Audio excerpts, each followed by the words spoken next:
I let go of the man who truly loved me, and I still think about him. Bangkok was never meant to be a new beginning, just an escape, a pause between chapters. But then I met Tawan, and everything paused again, this time for him. He was unlike anyone I'd ever known. Sharp jaw, soft eyes, a smile that didn't beg to be loved, but somehow earned it anyway. He made me feel alive in a way I didn't even realize I'd forgotten. We would walk through Chatuchak Market like locals, him explaining street foods, buying me sweet mangoes wrapped in sticky rice. He'd touch my elbow gently when crossing the road, saying, "Thai drivers are fast, but I've got you." And when we lay together, it wasn't lust that held me. It was the way he held me, like he had nothing to prove, like I didn't need to be anything more than I already was.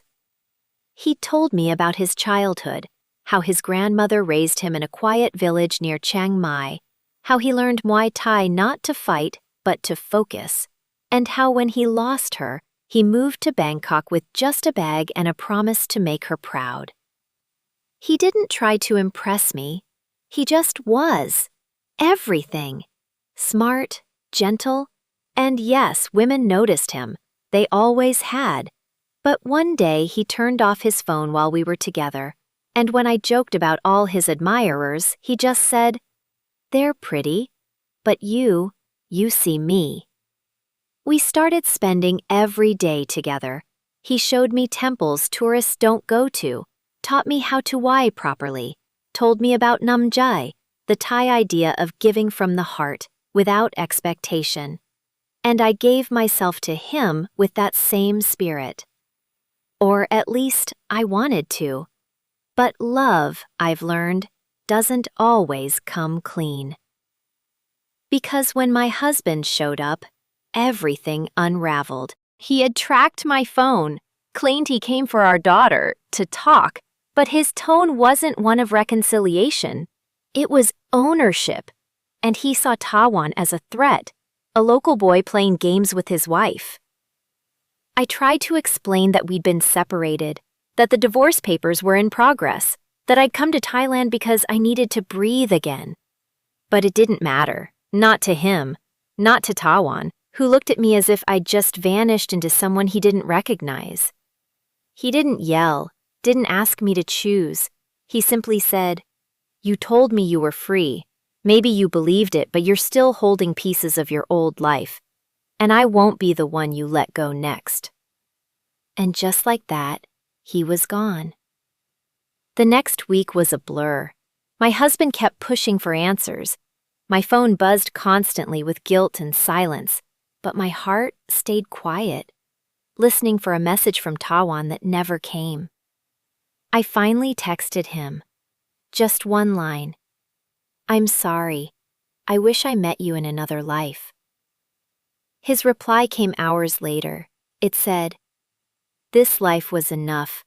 I learned what love should feel like." I flew home 2 days later, back to my daughter, back to the cold, back to my reality.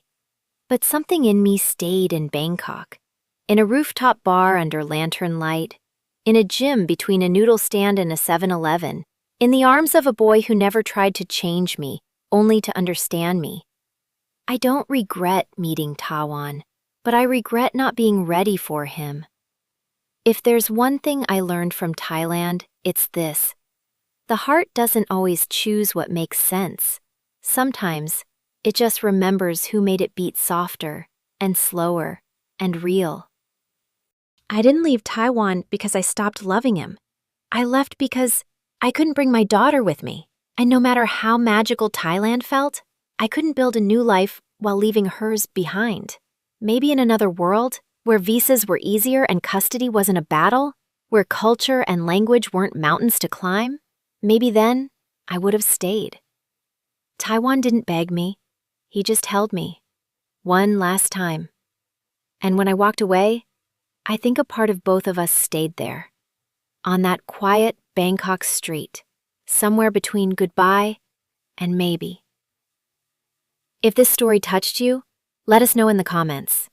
Would you have chosen Taiwan? Like, subscribe, and stay tuned for more twisted love tales. Because sometimes, love hurts the ones who loved us best.